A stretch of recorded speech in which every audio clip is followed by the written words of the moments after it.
Começa agora Esporte Brasil na Web TV.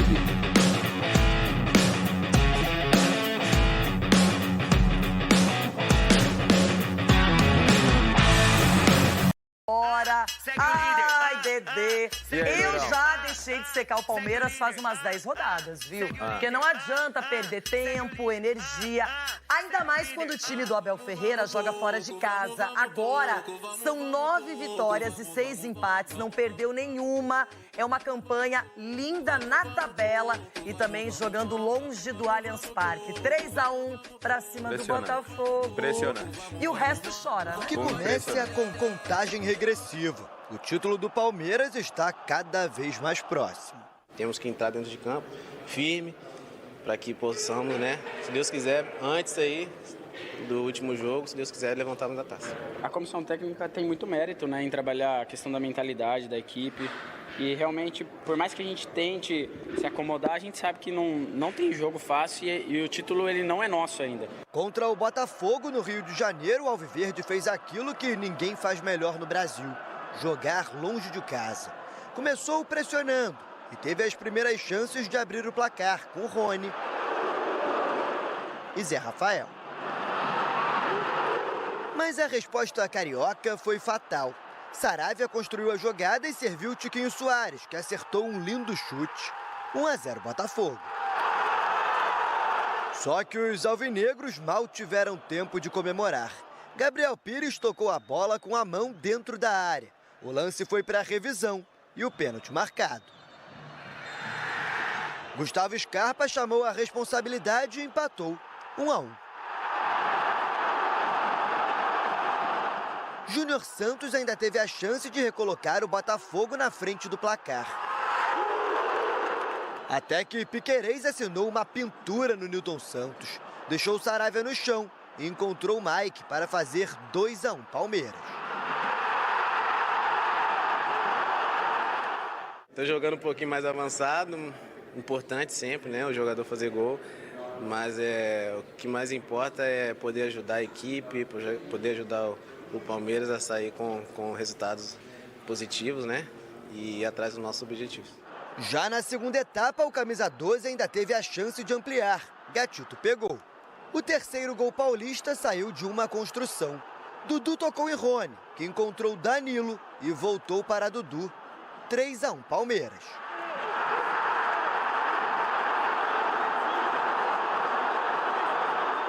Após abrir a vantagem, os líderes do campeonato precisaram administrar com um jogador a menos. Zé Rafael fez falta em Eduardo, levou o segundo amarelo e foi para o vestiário mais cedo.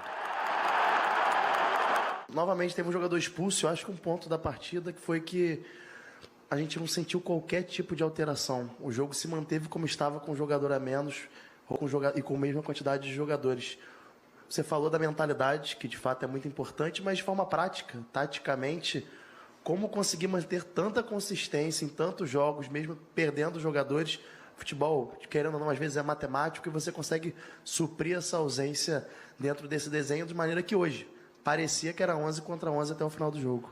É por isso é que eu sou treinador e vocês são jornalistas. Se quiserem ser treinadores, vão à CBF, fazem o curso e sentam-se aqui no meu lugar. É isso que vocês têm que fazer. Do outro lado, os alvinegros não souberam aproveitar. Fim de partida, Palmeiras 3, Botafogo 1. O Alviverde aumenta a distância para o segundo colocado, que era de 9 e agora sobe para 10 pontos. Eu já me habituei aqui no Brasil e já digo isto várias vezes aos jogadores: não se deixem enganarem por aquilo que vocês leem, que aqui as pessoas, nós ganhamos os jogos antes de os fazermos e eu só conheço uma forma de ganhar os jogos, é dentro do campo. Ainda há bem pouco tempo tivemos aí uma final entre uma equipa brasileira e uma estrangeira, né, a disputar um título, e já toda a imprensa tinha dito que tinham ganho. No futebol, eu aprendi desde bem pequeno que no futebol tudo é possível. E às vezes nós, quando não respeitamos os nossos adversários, depois saem-nos as coisas ao contrário. Já o Botafogo põe fim à sequência de 4 jogos de invencibilidade. O time é o quarto pior mandante da competição. Eu acho que nós chegámos ao golo no momento em que o Palmeiras controlava o jogo. e nós chegamos, e depois o Palmeiras chega ao golo do empate no momento em que nós já temos o jogo equilibrado. Aquilo que os números dizem é que são um jogo mais equilibrado do que talvez tenha sido. Eu acho que o Palmeiras foi superior no jogo. Com 37 somados, o alvinegro cai para a 10ª posição e fica a 5 pontos do possível G8, enquanto o Palmeiras caminha a passos largos para o 11º título brasileiro. E se tiver torcedor querendo uma dica para o tempo passar mais rápido... E tem um livro do momento? Ofendidos e Humilhados, Humilhados e Ofendidos, do Dostoiévski. Tá legal. Gustavo Scarpa, o Veiga lesionado, ele ganhou ainda mais importância, é um jogador que está fazendo uma bela temporada e que eu imagino, Denilson, os palmeirenses estão pensando como será sem ele, que vai para o futebol inglês. E agora a gente mostra a tabela do Brasileirão. A 29ª rodada não está finalizada, porque ainda tem o jogo do São Paulo com o Coritiba, partida que vai ser disputada ainda em outubro. Mas o Palmeiras, líder absoluto, sem nenhum questionamento, 63 pontos. O Inter, que é o segundo, tem 10 a menos, são 53. O Fluminense tem 51. Corinthians, que joga hoje, já abrindo a 30ª rodada contra o Juventude, tem 50 pontos. Flamengo, 48. O Furacão, 47. Galo, 43. O América tem 42. Aí uma turma longa de 37 pontos. Fortaleza, Botafogo, Santos, Goiás, São Paulo. O Bragantino tem 35. Campanha ruim do Bragantino, não é? E o Coritiba tem 31, assim como o Ceará. E a zona do rebaixamento, com Cuiabá 30, Avaí 28, o Atlético Goianiense tem 25 e o Juventude é o lanterna, também absoluto, com 19. Denilson, tá bem definido, porém, chances de Libertadores, Sul-Americana ali, tá embolado, título, né? aí, Loirão. Olha só. 28%. Ai, gente. E É só uma aquele questão de 1%? matemática. Aquele 1%, Se continuar exatamente essa diferença, na 35ª rodada, o Palmeiras já será campeão brasileiro. Tem 98% de chances, Inter 1, Flu 1. Aqui, ó, as últimas rodadas do Palmeiras no Brasileirão. Agora, joga contra o Coritiba, que vai mal das pernas, em casa. Aí a rodada de número 31, o Atlético Goianiense é o adversário, mas o jogo é fora de casa.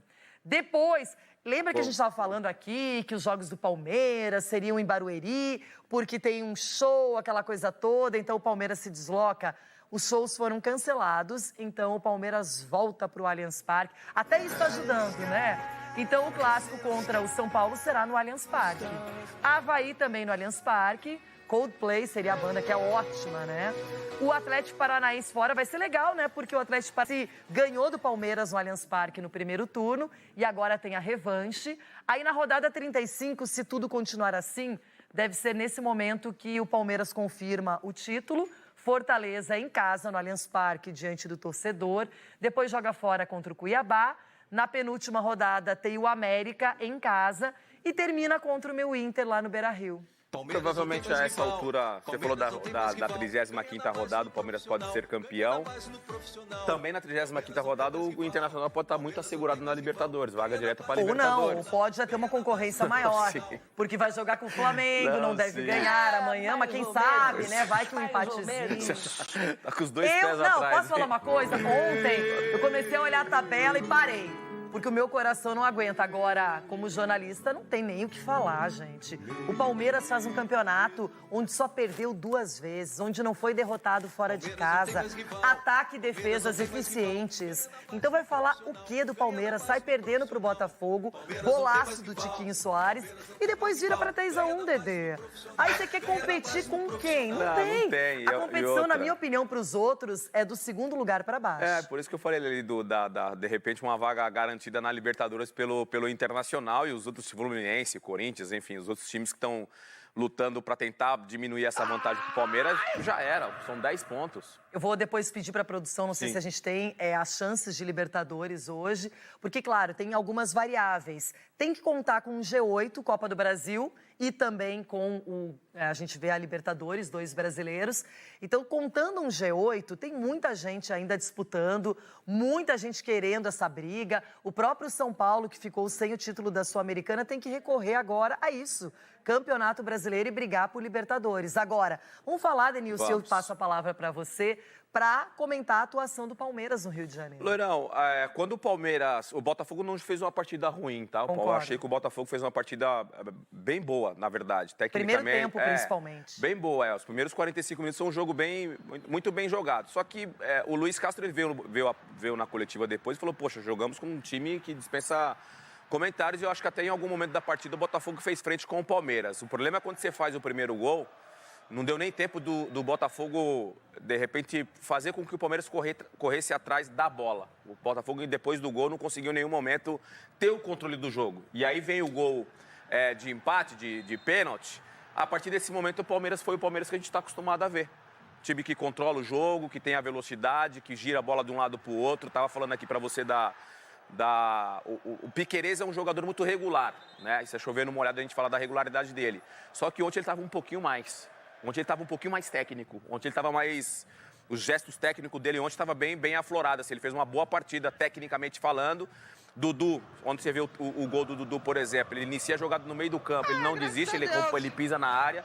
É um time que está com confiança. Você citou aqui o improviso do Mike, jogando mais avançado. Confiança também, conhecimento do Abel. Então a gente vai falar o quê? O torcedor, obviamente, fica mais, de repente, empolgado com o título e tem que ficar mesmo. O Abel, na coletiva, ele fala de uma outra forma, né? Que tem que ter o pé no chão, que é o papel do Abel também. Mas, cara, 10 pontos, faltando 9 rodadas para o campeonato. O Palmeiras tem 2 derrotas no Campeonato Brasileiro. Não dá para imaginar que o Palmeiras vai perder 3, 4, 5 jogos daqui para o final. Só perdeu para o Ceará e para o Furacão em casa. E fora de casa, essa campanha magnífica até então, não é? E outra coisa, Denilson, o que eu vejo é que o time do Palmeiras perde o Veiga, que era um elo importante, batedor de pênaltis, o cara que construía as jogadas, chegava na área também. E ele começa a encontrar problemas, mas rapidamente resolve. Ele poderia ontem ter usado o Bruno Tabata, poderia ter o Breno Lopes, mas ele improvisa o Mike, que está pedindo passagem no time também, mas tem a concorrência do Marcos Rocha. Então ele fortalece aquele lado direito. O Dudu não é um cara que faz gols toda hora. E ontem fez gol. E uma coisa importante também que eu acho no time do Palmeiras é que o time parece que não se deslumbra, não começa a falar que o campeonato já está na mão, que já está tudo resolvido. Pelo contrário, me parece muito séria a postura do elenco a cada partida. E eles não estão errados, não, Leandro. O futebol prega várias surpresas. Você deixar levar pelo que a gente fala, e a gente tá nesse direito, que a gente está olhando de fora, e ver realmente uma vantagem numérica considerável para o título do Campeonato Brasileiro, mas quem está dentro, quem está jogando, quem está no dia a dia, às vezes pode soar soberba, né? E a falta de humildade, porque o futebol, como eu falei aqui, prega algumas surpresas, mas se você pegar o retrospecto do Palmeiras, você citou alguns números, não dá para imaginar que o Palmeiras daqui para o final vai ter uma queda de rendimento brusca para perder o título brasileiro. E ontem o que poderia ter ficado ruim para o Palmeiras e nada aconteceu foi a expulsão do Zé Rafael. Isso poderia ter prejudicado o desempenho do time com um jogador a menos, mas o Palmeiras seguiu mantendo o mesmo padrão que vinha aplicando na partida. E aí depois da coletiva chamou a atenção que o Abel Ferreira, mesmo vencendo o jogo, parecia num tom desproporcional, muito bravo. Outra coisa, na transmissão foi chamado a atenção que o Abel estava calmo, tranquilo, acho que ele não extravasou o suficiente, como ele sempre faz. E aí foi para a coletiva, estava um pouco nervoso, a gente vai ouvir. E o Luiz Castro também, mas aí a gente entende, o cara sai derrotado, o time dele não vence, mas o Abel não estava legal não, viu? Tá nervoso, tá? Teve um jogo que ficou muito marcado nessa temporada, que foi o jogo contra o Atlético Mineiro, na Copa do Brasil, que o time teve 2 jogadores expulsos e conseguiu se classificar na partida. O jogo de hoje, novamente, teve um jogador expulso. Eu acho que um ponto da partida que foi que a gente não sentiu qualquer tipo de alteração. O jogo se manteve como estava, com um jogador a menos e com a mesma quantidade de jogadores. Você falou da mentalidade, que de fato é muito importante, mas de forma prática, taticamente, como conseguir manter tanta consistência em tantos jogos, mesmo perdendo jogadores. Futebol, querendo ou não, às vezes é matemático e você consegue suprir essa ausência dentro desse desenho de maneira que hoje parecia que era 11 contra 11 até o final do jogo. Por isso é que eu sou treinador e vocês são jornalistas. Se quiserem ser treinadores, vão à CBF, fazem o curso e sentam-se aqui no meu lugar. É isso que vocês têm que fazer. É chato perguntar de arbitragem, mas queria que você repercutisse essa nova expulsão sua e se você considera... amarelo, perdão. O cartão... Calma, não foi expulso. Não, como é que é? Uma mentira dita muitas vezes pode se tornar verdade. Não é? Lá em Portugal dizemos assim, uma mentira dita muitas vezes pode se tornar verdade. Mas o Palmeiras é campeão brasileiro. Né? São 10 pontos à frente do segundo colocado, com 9 rodadas ainda. Aí eu queria te perguntar, assim, a torcida do Palmeiras já considera, sobre esse formato de pontos corridos que já está no Brasil há 20 anos, é muito comum na Europa também, nas principais ligas. Queria que você dissesse se você acha ideal, se não acha, poderia ter uma final depois dos 38 jogos, algum jogo decisivo assim, entre o primeiro turno e o segundo, campeão no primeiro, campeão no segundo. O que você acha sobre isso, sobre o conceito emoção versus talvez... Não tenho, neste momento, espaço mental para responder a essa pergunta. Isso é um debate que requer um estudo, essa não é a minha função. Tem seguramente gente na CBF que tem essa função, não é minha. E portanto eu já me habituei aqui no Brasil e já digo isto várias vezes aos jogadores: não se deixem enganarem por aquilo que vocês leem, que aqui as pessoas, nós ganhamos os jogos antes de os fazermos e eu só conheço uma forma de ganhar os jogos, é dentro do campo. Olha, isso está repercutindo demais, não é? Que ele deu uma resposta muito atravessada mesmo para uma pergunta que foi um elogio, inclusive. O cara estava falando da capacidade do Palmeiras de perder um jogador e não perder o controle do jogo. E eu não sei se ele não entendeu, eu não sei se ele estava bravo com alguma outra coisa, porque a resposta dele não foi direta, foi no plural, não é? Vocês, jornalistas, aquela história que ele fala sempre. Então, o Abel Ferreira, na minha opinião, foi muito mal. Agora, ai meu Deus do céu, gente, claro, o Abel Ferreira é um cara que dá várias coletivas o ano inteiro, a gente acompanha. Eu não vou minimizar, mas também não vou maximizar uma resposta. Acho que ele, com certeza, na próxima coletiva vai falar que se cedeu, que agiu errado, porque ele é normalmente educado e tudo mais. E o cara não é porque tá ganhando, já vi gente, ele é arrogante, ele é prepotente, não sei o quê. Ok, não gostei da resposta, acho que... Espero que ele não tenha entendido ou que pelo menos ele estivesse bravo com outra coisa. Ninguém merece que você desconte aquilo que você sente em outra pessoa. E o repórter só fez a sua pergunta, tranquilo, até elogiou. Então, não sei por que ele estava tão bravo na coletiva. E no jogo em si, ele não levantou, não xingou, não fez aqueles gestos característicos. Mas na coletiva, ele parecia bem fora de tom. Ele começou a coletiva já fora de tom. Pois é, e por quê? Será que foi a expulsão do Zé Rafael? Eu fiquei pensando nisso em casa. Não, ele já começou a coletiva fora de tom. Assim, nessa coletiva especificamente, ele foi arrogante, ele foi mal educado com o jornalista. A pergunta foi até um elogio do trabalho dele, de como o Palmeiras se comportou mais uma vez com um jogador a menos. Aí, pelo menos na minha opinião, uma atenção, né? Toda hora também com um jogador a menos não tá legal, hein? Toda hora ficar jogando com o jogador a menos também mas que o resultado. Disso. Talvez seja esse mas o problema. Que o resultado tá chegando. Mas toda hora com o jogador a menos também não é legal. Então, provavelmente, o Abel deve chamar a atenção dos jogadores dentro do vestiário. Porque, querendo ou não, um jogador a menos. Beleza, ganhou o jogo, continuou jogando bem.